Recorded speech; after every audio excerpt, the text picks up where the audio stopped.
folks, to the weekend, Friday, TGIF edition of the show. Hottest show on the streets. We're bringing you that Bama football fire. In my own words, yours truly, Stephen M. Smith of TDA. Happy to have you all in here. Jump right in here to be a part of the conversation. We bring you the show, as always, from the Magic City of Birmingham. We stream this to you via YouTube. Speaking of the channel, go ahead right now. Stop what you're doing. Hit subscribe right now. Smash the subscribe button. Tap that subscribe button. Get every friend, family member, diehard Bama fan, casual Bama fan, consumer of Tide football to subscribe as well. Because if you like the content, they will also. Don't forget to like the show. Hit that thumbs up, raise those like levels up, tap the like button right there. Trying to get this 50 likes out the gate, start the show. Appreciate the support from you guys. Daily Super Chat go $100. Daily Super Chat go $100 right there. All donations welcome and appreciated. Be sure to hit that notification bell on the network, on the channel, so that way you miss nothing when it comes down to your Bama football news. And we want to hear from you tonight. 205-448-1358, the number to call in. Let your voice be made known. 205-448-1358. And one more time, 205-448-1358. Want to hear from you. Before we get into the first topic here, Elon, you know you are providing a service when you go get some dog food for your dog, and you get to the cash register, and the cashier is like, oh my gosh, I know exactly who you are. I love this show, and starts asking you a million questions about Alabama football. That's how you know you've arrived to an extent. Right? You go to a store to get some dog food, and you get mobbed getting dog food. That's what happened to me on yesterday.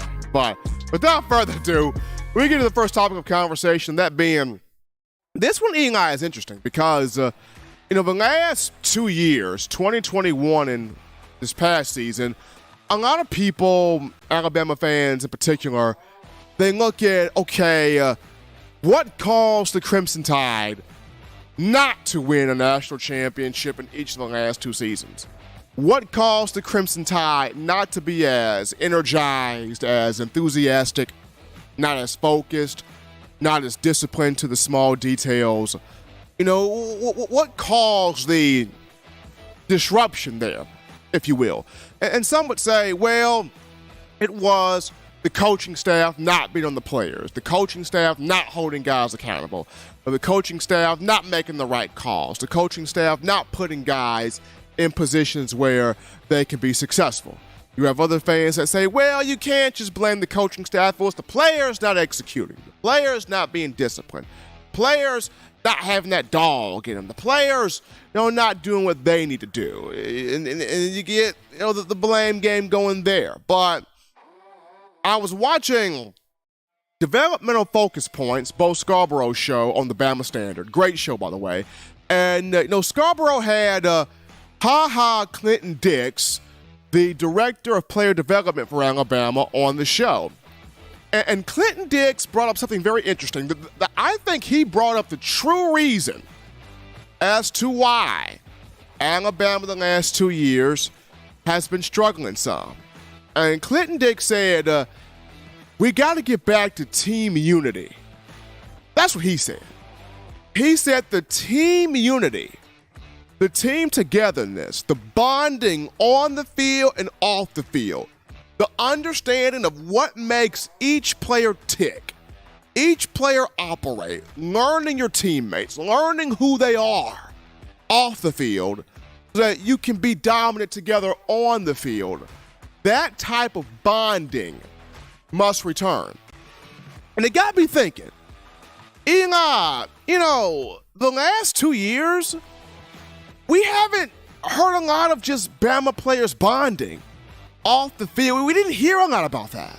We didn't hear a lot about guys bowling together, eating pizza together, barbecuing together, playing cards together, playing laser tag. We didn't hear a lot of that stuff the last 2 years. And when you think about it, the 6 national championships in the Nick Saban era, a lot of those championship teams, they just weren't chock full of 4- and 5-star guys. That 2009 championship team, it wasn't just a whole bunch of 4- and 5-stars. But those guys were together as a unit. They bonded off the field, whether it was bowling or whatever they did. They bonded off the field. If you saw one player, you saw a whole pack of them. They stayed together. They bonded together. They were around each other. And that bond in 2009 led to that national championship because they all played for each other. 2011 was the same thing. You didn't have just a whole bunch of 4- and 5-stars, but that bond was together. That closeness was right there. Each player had each other's back. That's what you had. And that was a national championship. 2012, the same thing. Now, the 2015, 2017, and 2020 teams, those teams were chock full of 5-star guys. But still, that bond was there. That tangible bond that I got your back, you got my back, we roll together. We in this together. We brothers off the field, we brothers on the field. We here. We connected at the hip. We right there, right? And that led to championships. And so this is what Clinton Dix is saying. He's saying, hey, we got to get back to that team unity. He said a lot of that was due to, COVID. When COVID hit, you weren't able to socialize with your brothers. Everybody was 6 feet apart, social distancing. You had your own bubble. You weren't really able to be around your guys. And he makes a valid point. You weren't able to socialize. You weren't able to bond. You weren't able to be around your guys. So it made a lot of us, introverted. For a long time, we as a country couldn't socialize. We're just now, 2-3 years later, being able to socialize again like we want to, right? So it's kind of the same way with Alabama football. You're finally kind of able to socialize again with your teammates. So now Clinton Dix is saying, hey, just this past Wednesday, the team had an event at Top Golf. And they were able to be around each other, talk to each other, socialize with each other, build those friendships, connections, learn each other's strengths and weaknesses and struggles and triumphs and, put those pieces together to where they know about each other. They understand more about each other. Because if you can get a feel for your brother outside the gridiron, then when it comes to the gridiron, your brother can trust you. I mean, people wondered why that 2016 defense was so great. By God, all those guys hung out with each other. Ruben hung out with Sean Dion. They hung out with Rashawn Evans. They hung out with Ryan Anderson, hung out with Tim Williams. You know, Tony Brown, Eddie Jackson, Ronnie Harrison, Marlon Humphrey, Anthony Everett, Levi Wallace, those guys hung out together. Jonathan Allen, Deron Payne, Dalvin Tomlinson. I mean, those guys hung out together. They knew each other. They were around each other. If you went to the grocery store right now, they were all buying eggs at the same grocery store. They all were around each other.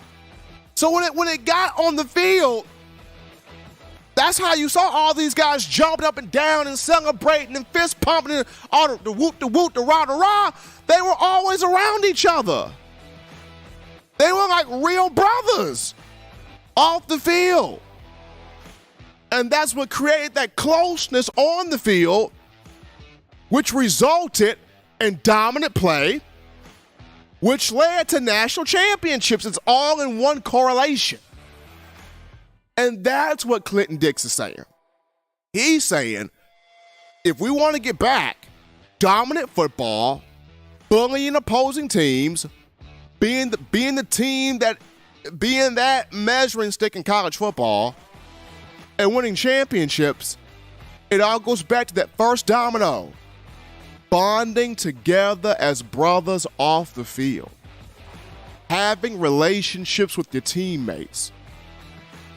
It starts right there. Right there. And I think the event at Topgolf helped. I think even more events like that, with guys just formulating these relationships amongst each other, going to be really, really good. Going to be really, really good to see that right there. Because Coach Saban would love to have a tight-knit team. Tight-knit teams produce championships. Tight-knit teams produce greatness. And I just feel like in the last couple of seasons, you had some guys for the team goal, and then other guys off doing their own thing. And championships don't work like that. In the years where Bama has won titles, everybody's been locked in on one goal. One heartbeat, one sound. How it's been. It was good to get that information, that insight there from Clinton Dix. That was really good right there. The bonding on and off the field. Bama can get that back. It's going to be really big for this upcoming season. We take our first break here on the show. Don't touch that dial. We're just getting you warmed up. When we come back, we go on the phone lines. We grab your calls, your thoughts, your interactions. We get to you, the Bama fans, right after this.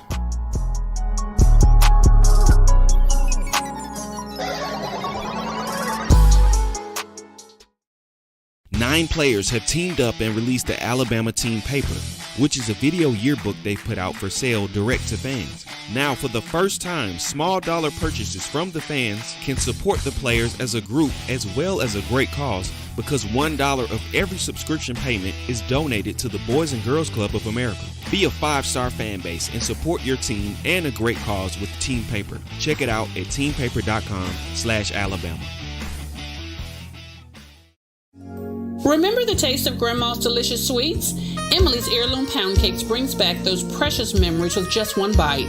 Each cake made from scratch. They make the perfect dessert to share with family and friends for any occasion, and ordering is easy. Visit emily'sheirloompoundcakes.com.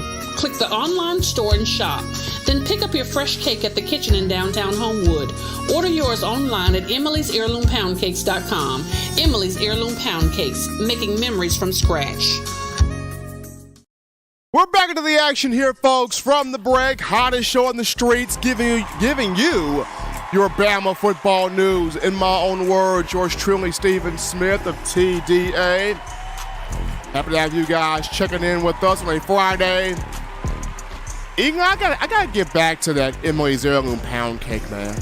I gotta get me a pound cake again. Haven't had one of those things in a long time. Those guys do a phenomenal job. You want to talk about great pound cake? Emily's Heirloom pound, you gotta get one. You just gotta get one. Guys, shout out my man William Bryant with that $50 donation in the Super Chats. William Bryant, appreciate him. And the man Robert Hill with that $2 donation. Doing love here on the channel. Daily Super Chat Go, $100 daily. Super Chat Go, $100 right there. Continue tapping the like button on the show. Tap the like button. Give us that thumbs up. Make this your network here to talk Bama football. Go to the phone lines to grab your calls. The call segment brought to you by the Blue Wrench Gang, 205-448-1358. Number to call in. Let your voice be heard on the show. 205-448-1358. As you're getting your thoughts in, there was a comment there in the chat line talking about, Bama Nation was very much so hyped up about the inside linebackers coach before the move Austin Armstrong made to take the DC job at Florida. And I understand there was a lot of excitement about Austin Armstrong. I was excited myself. Defensive whiz kid coming over from Southern Mississippi as the defensive coordinator and inside linebackers coach. He was here for 8 days. Hired back on February the 13th, but unfortunately, took the DC job at Florida, which I can understand why he did it, even though it's kind of frustrating. I can understand why he did it. I mean, we all want to grow and advance in our careers, and for coaches that want to be head coaches in the future, you have to go through the steps. One of the steps is being a defensive coordinator in a big-time program. So, go to Florida. He's able to have that spot right there. Very familiar with Billy Napier. They go back to their days at Louisiana Lafayette. But knowing Coach Saban, he'll have that replacement ready at some point. As he looks at his short list of coaches right now on the wall, he will have that replacement ready to go. But speaking of awesome call topics, how about AJ McCarron right now? I mean, the feeling is mutual between AJ McCarron and the XFL. They are loving each other. McCarron, back-to-back comeback victories, which he led for the St. Louis Battlehawks after he got the Battlehawks to an 18-15 win over San Antonio. On Wednesday, if I'm not mistaken, McCarron got the Battlehawks to a 20-18 win over Seattle through a big touchdown pass to Hakeem Butler coming on a blitz. McCarron stayed in that pocket, threw it off his back foot, 44-yard touchdown to Hakeem Butler. Great play right there. AJ then set up the game-winning drive, field goal to win it for St. Louis. Another emotional press conference. He just loves playing again. I mean, I understand 9 years in the NFL, served as a backup quarterback, made good money doing that, but nothing beats playing the game, being the guy and playing the game.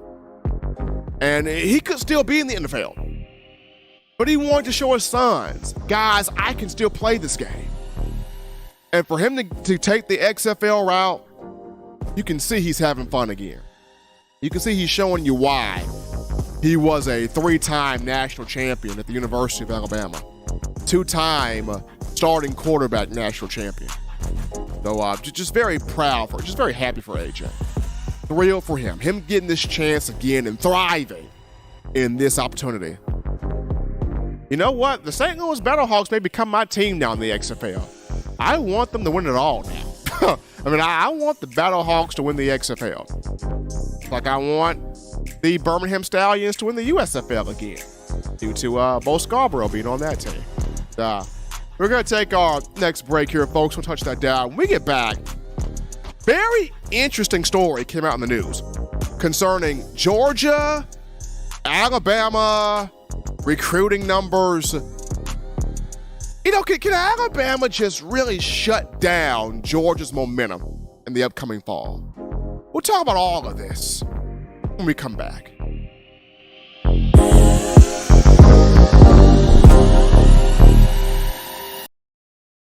Touchdown Alabama Magazine is Alabama football's premier publication. A subscription to Touchdown Alabama Magazine is the perfect gift for any Alabama fan. For exclusive news and information, recruiting updates, a free annual print magazine, and more, go to touchdownalabama.com and click join. Only $7.95 per month, or pay $74.95 for a full year subscription. That's a yearly saving of $20. Go to touchdownalabama.com today and roll Tide.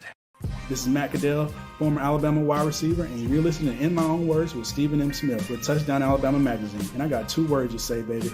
Roll Tide. All right, folks, we're back to the action here from the break on a Friday, TGIF edition of the show. Hottest show on the streets, talking Bama, football news. In my own words, yours truly, Stephen Smith. I got the man Eli Walker in the production studio. Continue hitting that like button, tapping the thumbs up right there, making this your place to talk Bama football. All donations welcome and appreciated. That daily Super Chat go, $100 there daily. Super Chat go, $100. There you go. But, Eli, I was reading this intriguing article this morning from USA Today, and it discussed recruiting. Recruiting, we know, the lifeblood of college football. Everything starts in recruiting. And what's interesting here is, so Georgia Bulldogs spent $4.25 million. That's not a typo. That's real. They spent $4.25 million in football recruiting in the 2022 fiscal year. That came to USA Today via a report from the NCAA Financial Group. So Georgia, $4.25 million spent there in football recruiting just a season ago. And the Bulldogs, 2-time national champions, 2021 and 2022, including winning one of those national titles against the Crimson Tide. Now, Alabama was in the top 5 of that recruiting spending. Georgia was number 1, A&M was number 2, Texas A&M, $2.98 million. Tennessee was number 3 at $2.52 million, I think, and then Texas was number 4 at $2.44 million. Bama was 5 at $2.32 million. So you just look at this for a minute here. Georgia did not have the number 1 recruiting class in 2021 and 2022. They finished with the number 3 class both years. But you spend $4.25 million in football recruiting. You get 2 national championships off that. Georgia outspent Alabama by over $2 million in terms of football recruiting. The exact amount, $2.18 million. And I know I'm spending a bunch of numbers here at you, and you're probably wondering, okay, Steve, what does all this mean? To me, it means Georgia's on this momentum swing right now. When you look at the players they've been able to bring in, how they've been able to develop these players, and they've capitalized on that development with 2 national championships.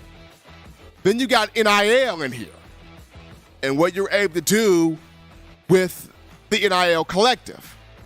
How big can your collective be? How attractive can your collective be to bring the players that you want to bring in? So all of this is just a conglomerate of ingredients. Georgia trying to become the first program three-peat in terms of national championships. Alabama's trying to prevent that from happening, undercut that, and try to go on a three-peat of its own.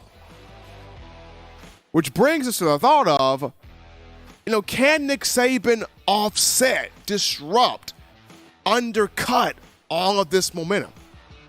I think he can. But it starts with this season in the fall. This season's pivotal. This spring is pivotal. But this upcoming season is pivotal in terms of if you're going to stop Georgia's momentum, now is the time. Especially with Todd Monken, Georgia's ace offensive coordinator, leaving for the NFL to take the Baltimore Ravens job, and Georgia falling back to Mike Bobo. I mean, with that happening, perfect opportunity for Coach Saban in Alabama. Usurp some of that momentum from Georgia and trying to catapult that to winning multiple three-peat championship for itself. I just thought the article, Eli, was very interesting. $4.25 million Georgia spent football recruiting in the 2022 year. Spent over $2 million more than Alabama. But in the 2021 and 2022 recruiting classes, Georgia did not have the number one class. Georgia did not have the number one class this time. It was Alabama with the number one class. Just very interesting details there. Bulldogs, two-time national champions, but Alabama hungry, trying to get back and rewrite this ship and win it this upcoming season. Got Jihad Campbell, second-year linebacker, saying, hey, we're coming after everything this year. I remember after the Sugar Bowl, J.C. Latham, Alabama offensive lineman, talked about, hey, next year, we getting everything. We getting everything. So it'll be very, very, very, very, very fun to watch this season in the fall unfold. We're going to go to another break here, folks. Touch that down. When we get back, we're going to get your thoughts, your conversations, your viewpoints here in the chat line, phone line. Do you think Coach Saban in Alabama can disrupt, undercut the momentum going on at Georgia? We'll talk about it after this.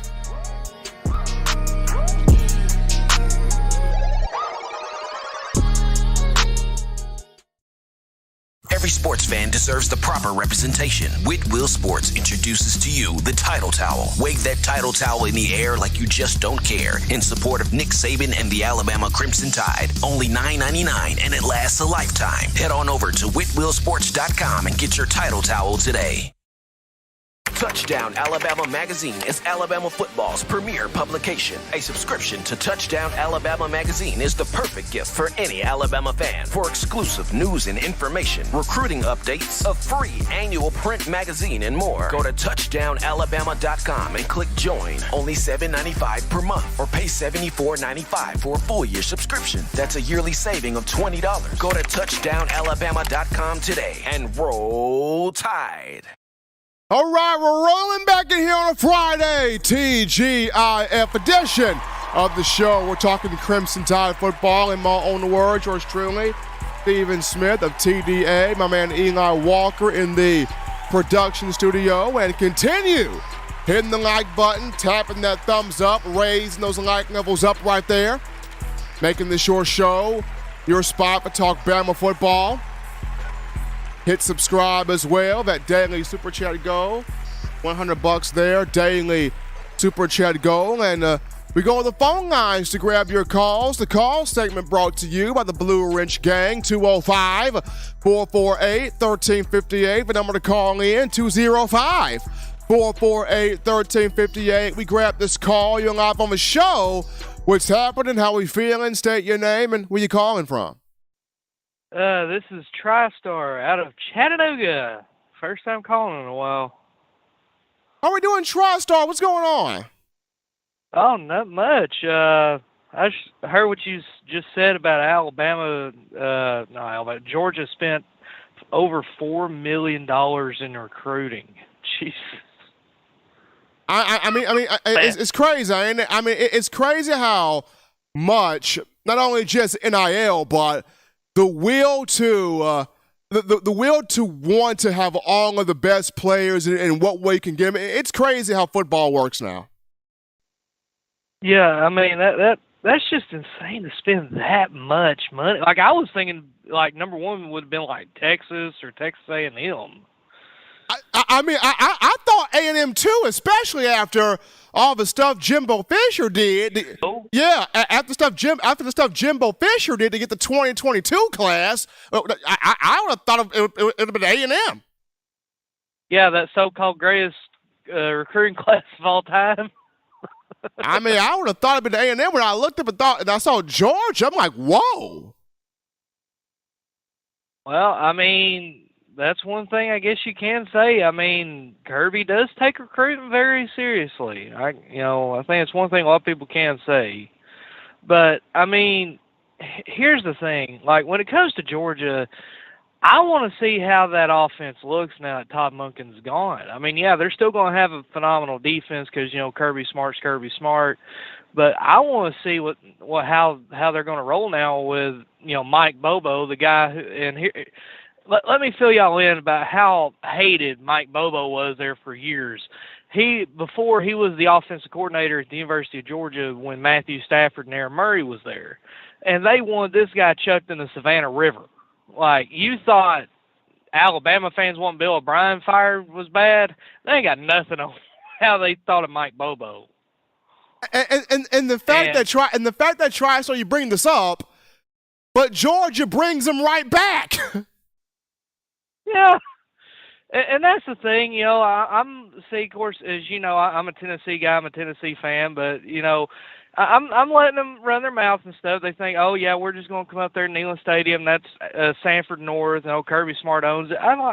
Listen, as you probably know, I'm a pretty well connected guy with the Tennessee program. The other day, I was on Dante Thornton's Instagram Live, the Oregon wide receiver we just brought in.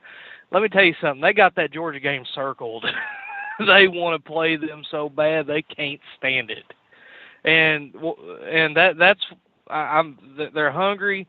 And here's the thing, man. I'll say this: how are y'all feeling about the Tommy Rees hire? Like Kevin Steele, I could kind of see it, but Tommy Rees, was it because he does more of a pro style offense, or was it like maybe just he's a young up and coming guy? It's just me personally, from what he did at Notre Dame, I mean, I don't know. I mean, it might work. I don't know. But that will be very interesting to see. But yeah, I just can't believe spending over $4 million in recruiting. That's just insane. Well, that's not too insane to think, considering Kirby Smart likes to fly a helicopter everywhere. I mean, true. College football is such a beautiful, strange, mysterious thing at times. But that's why we enjoy it so much, TriStar. That's why we enjoy it so much. Yes. And Stephen, before I go, please, for all us rest of us OG SEC teams, please destroy Texas for us, because I'm tired of hearing them run their mouth on Twitter thinking that they're going to come in and go undefeated in the SEC and kill everybody. So, Alabama fans, do us all a favor. Please beat Texas by 50. It'll do my heart good. Appreciate TriStar calling in from Chattanooga, Tennessee, getting us started here in this second caller topic. Alabama does play Texas, the second game of the season in the fall after Middle Tennessee State. Texas does come to Bryant-Denny in Tuscaloosa. We take this call. Hear you live on the show. What's happening? How we feeling? State your name and where you calling from. Mike from Chicago. How's it going, Stephen? Doing great, Mike, and yourself? I'm doing great. The momentum that Georgia is going to interrupt, Georgia is going to interrupt its own momentum just like any program is going to do. I mean, people don't really understand the great thing that has happened at Alabama and with Nick Saban. Do you know how many coordinators and coaches have been plucked? Right now, Kirby is riding a wave of having coaches on his staff for an extended period of time, just like Clemson. Clemson had Venables was there for 6, 7, 8 years. Consecutively. It's Alabama, I think, maybe kept coordinators maybe 2-3 years, and next thing you know, they're head coaches. I mean, if you look at Cristobal, you look at Napier, you look at Loxley, you look at Mel Tucker. Sarkisian. I mean, yes. I mean, it's so many. And for Nick Saban to go out there and replace these guys and then to continuously compete. Now, right now, you got the offensive coordinator is gone. Also, I heard the defensive coordinator is interviewing with Philadelphia.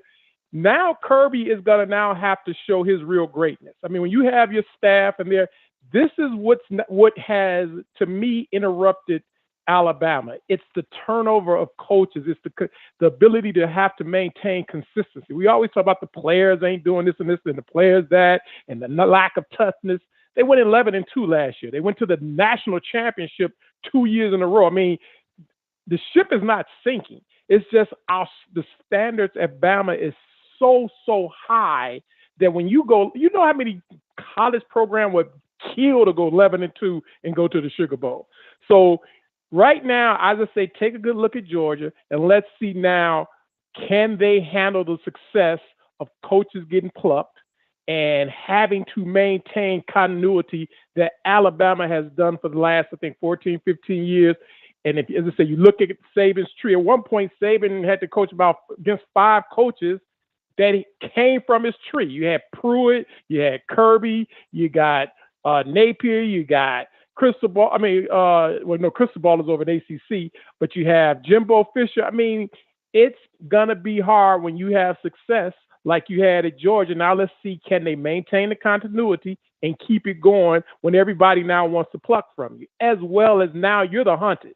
So before you can sit back in the background and hunt, and as he said, we're going to hunt, we're going to see, can you continually hunt when you're the hunted now? Georgia has the target on their back like Alabama has had for years and years and years. Let's see how they handle being the hunted now. Good point there. Mike from Chicago calling in here on a Friday. And that's the big thing. That's the big, and I've said this myself.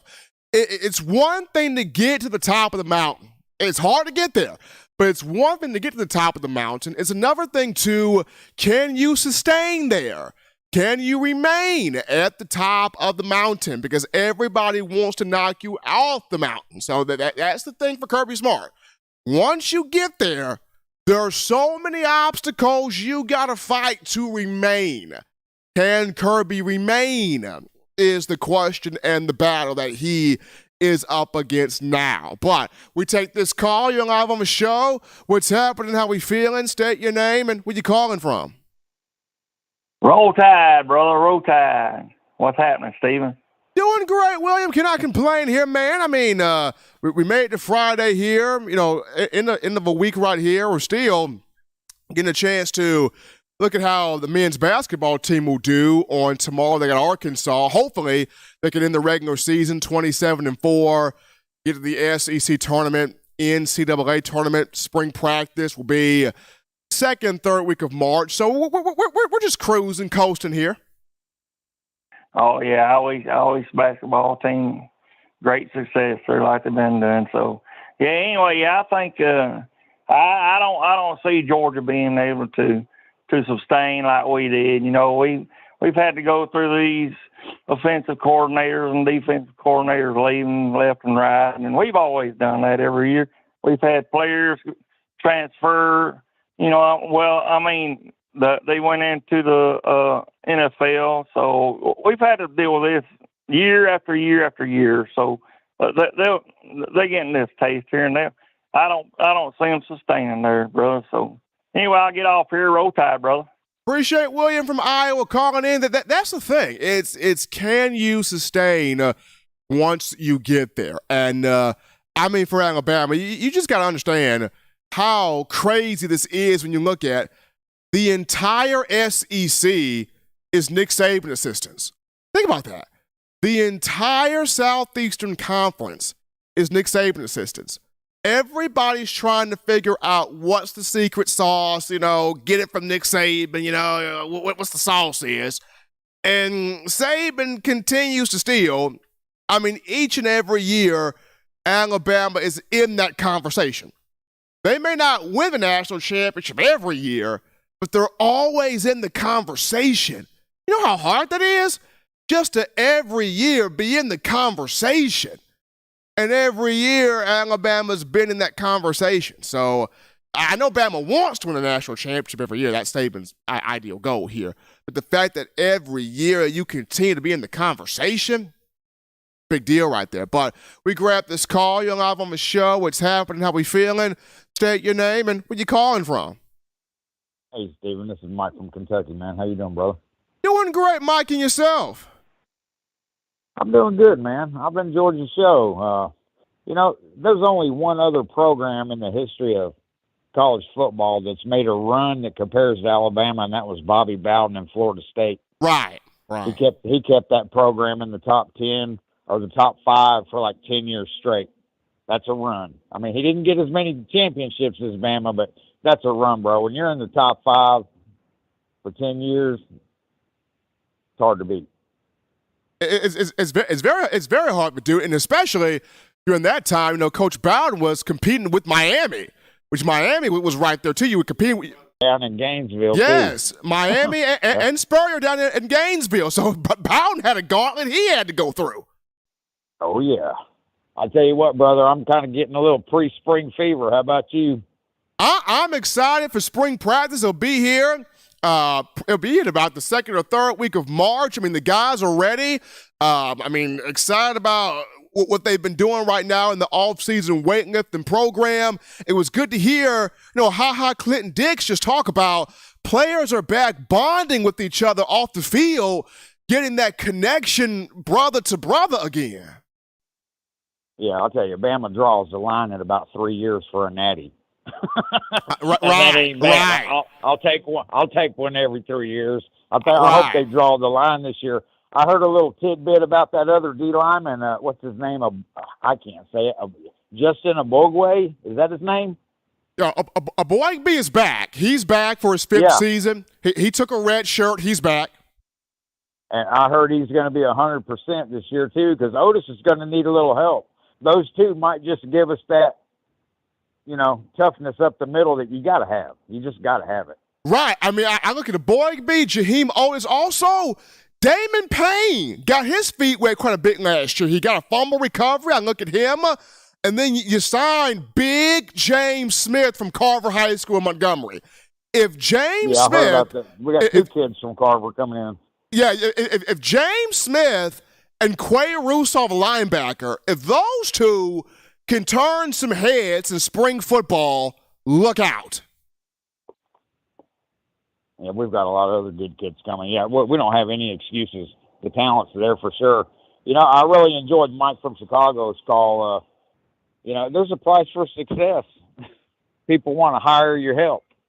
When you're at the top of the hill, people just hire your help left and right. And, we're fixing to find out if Georgia can handle that. I'm glad they're doing good. We need a good, tough team like a Florida or a Tennessee, somebody we got to butt heads with every time out. I wish them success. I think they've got plenty of talent at quarterback. They're not going to miss their starter from last year. Oh, Stetson Bennett, boy. Stetson Bennett. Yeah. I mean, they're not going to miss him. They've got stronger arms in the room now than him. They'll be good.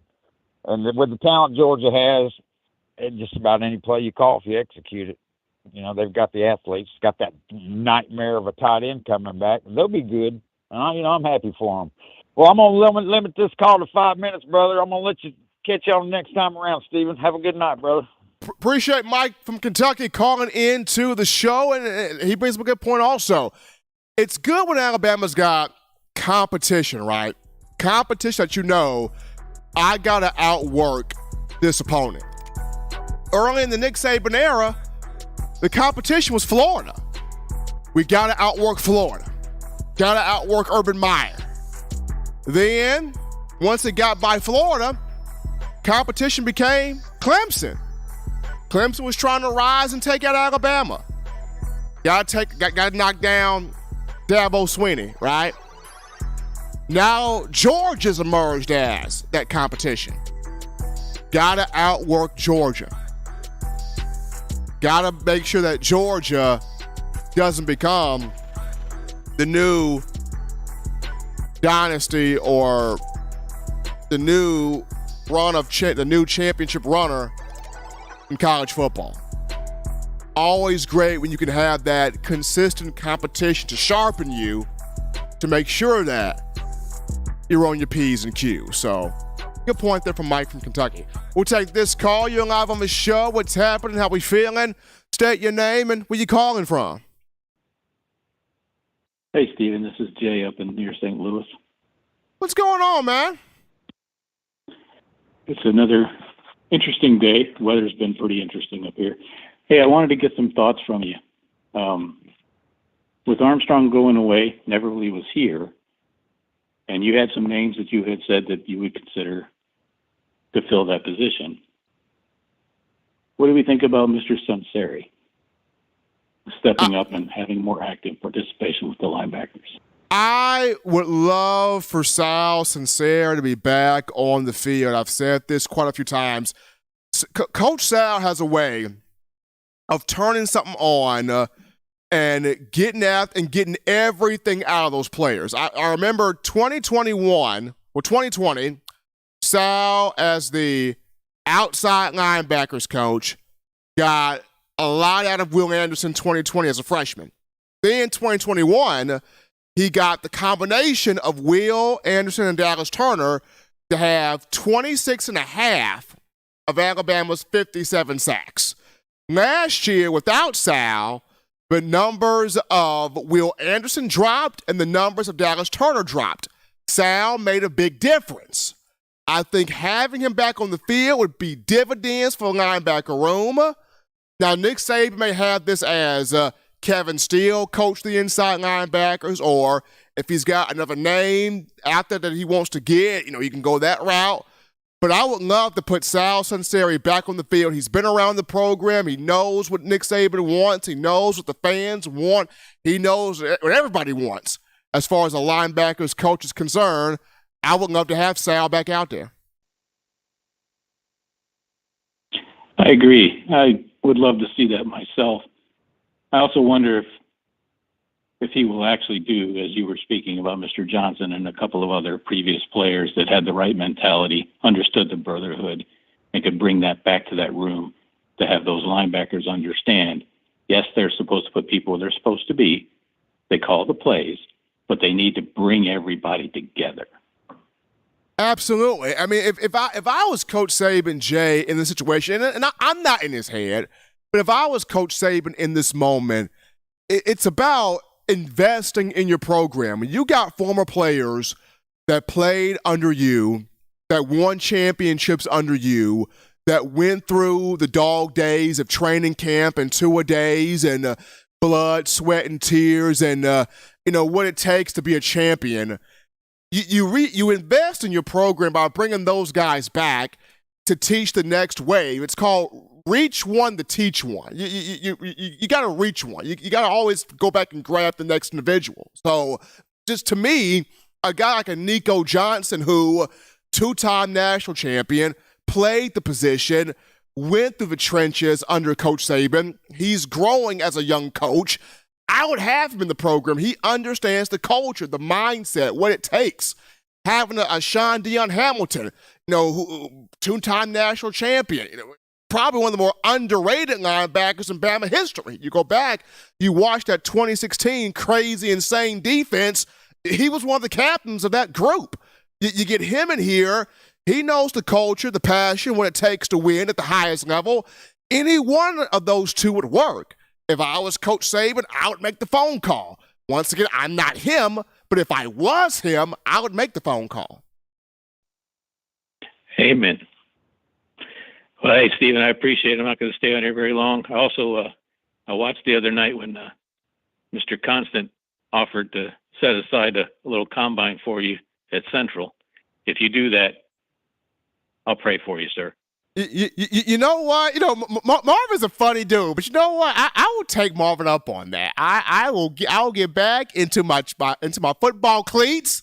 Haven't worn them in a minute, but I'll get back in my football cleats. I'll do that Central Combine. I don't know what my 40 time would be, but I'll put forth an effort. I know I'm not going to run no 4.5 or nothing like that.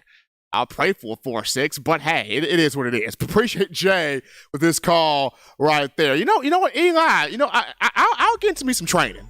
I'll probably get a whole bunch of body armors, get into me some training, and try to prepare myself for this combine in Central High School. Now, if I ran the 40, golly, I would probably run a 4.7. 4.7. I can see myself 4.7. 4.75. That's what? Miller Forrestal speed? 4.75? I could probably do a 4.7. If I train the right way, I could probably do a. We'll see, man. Football talk. It's always good. Got an awesome call topic here, and this one's on Jalen Hurts, former Alabama quarterback of whom we all know he's expecting to sign a massive contract extension for the Eagles when that comes up. But for now, his words are making him money. His quotes are making him money.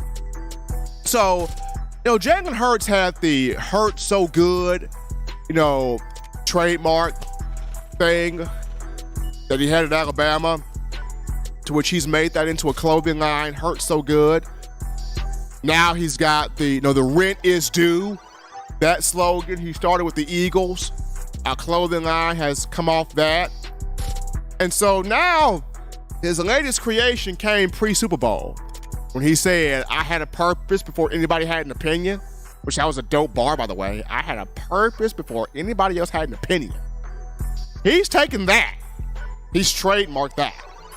That's become a trademark patent, and now that is a clothing line for Jalen Hurts. Hurt So Good, rent is due, I had a purpose before anybody had an opinion. He's got clothing lines everywhere. I mean, the brother getting rich off his words. And this is before the contract extension comes. So, hey, young fella, do your thing, Jalen. They say, make your money work for you. Boy, is he doing that. He's doing it. Jalen Hurts is making the cash work for him. We take our final break here on the show when we get back. Interesting discussion here on Bryce Young. There was a mock draft that came out that did not have Bryce as the number one quarterback taken. And they had a reason why Bryce not the number one quarterback taken. We're going to get into a conversation of why Bryce Young, bar none, the number one quarterback in this draft. We'll tidy up loose ends after this.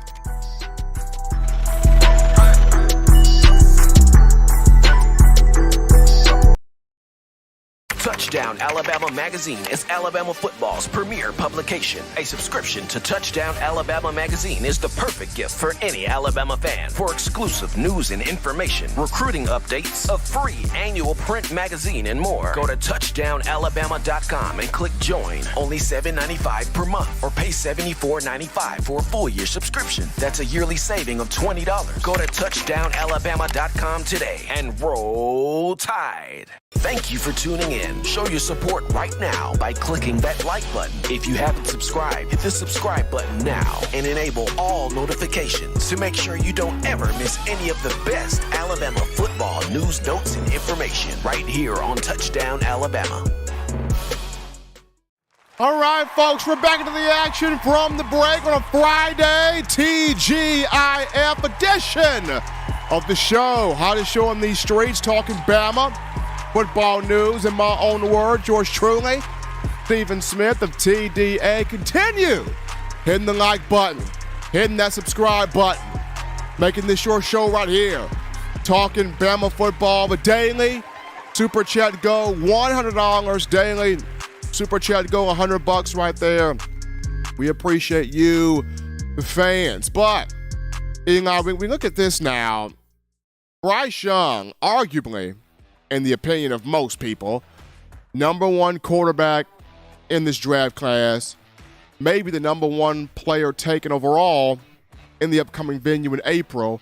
But we have to get into a conversation of why, bar none, he is the number one signal caller or trigger puller in this class. Because a mock draft came up today from CBS Sports, and this particular mock draft had Anthony Richardson of Florida as the number one quarterback in the draft class. And CBS said, Anthony Richardson at the combine, watch him. He's going to take the lid off the dome at Lucas Oil Stadium.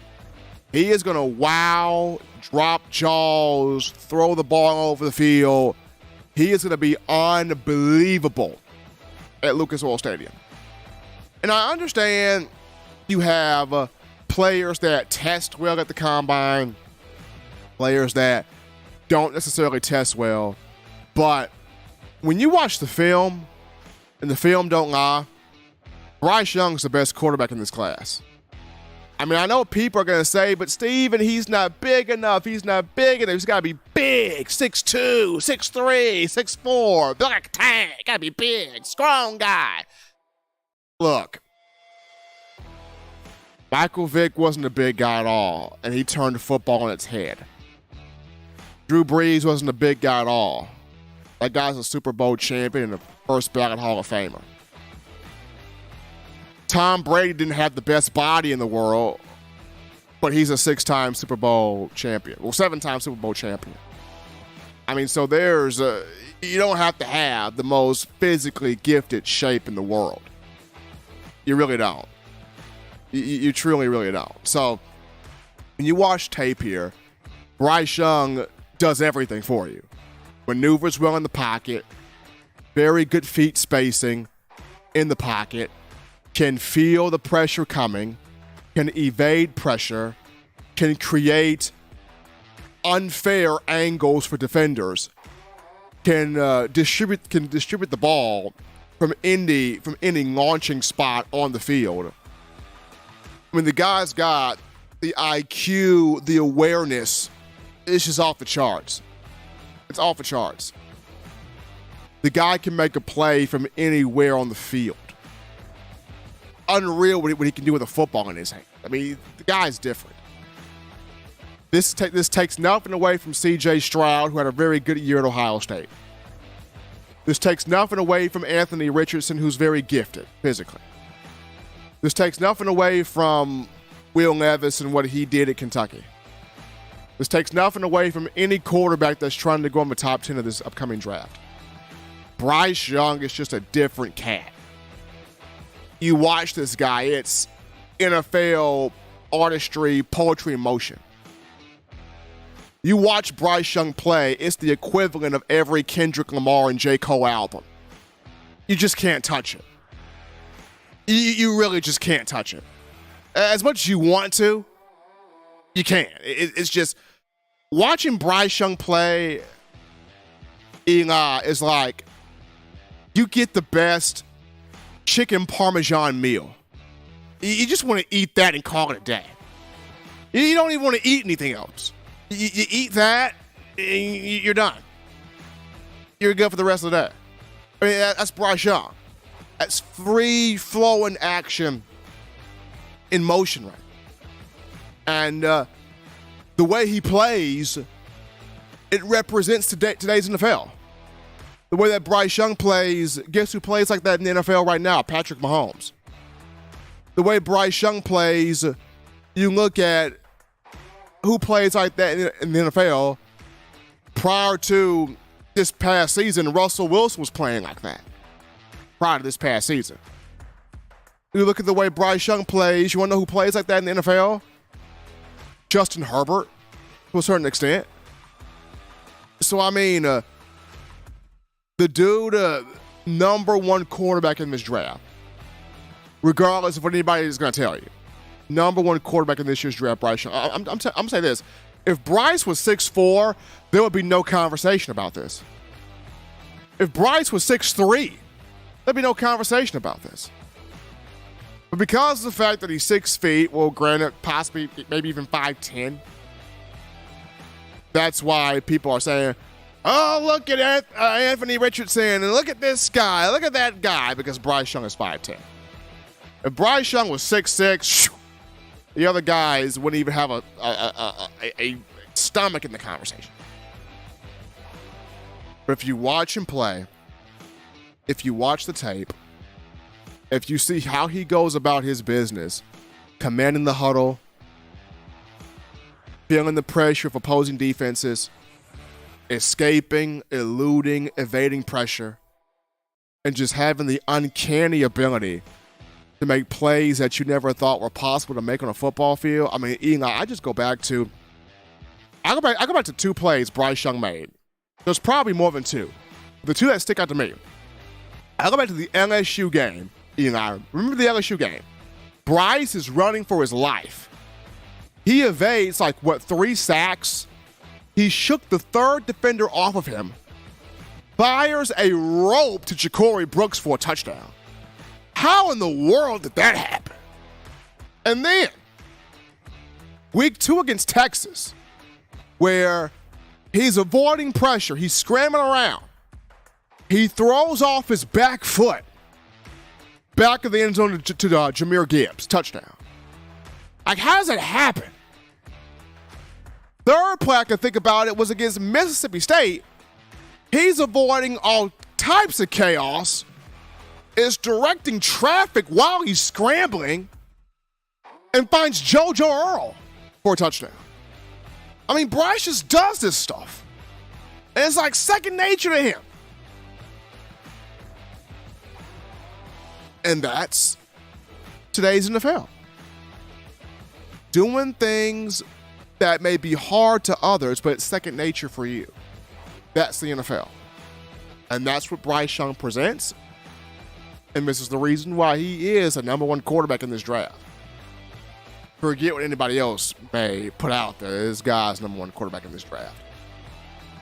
And I'm looking forward to seeing what he does in the NFL scouting combine. But as always, people, you want the best in news, notes, information, entertainment here on your favorite program, that being the Crimson Tide. You can get this by accessing the Touchdown Alabama magazine app. You download the app from the iPhone App Store if you're rocking Team Apple, Google Play Store if you got the Android phone.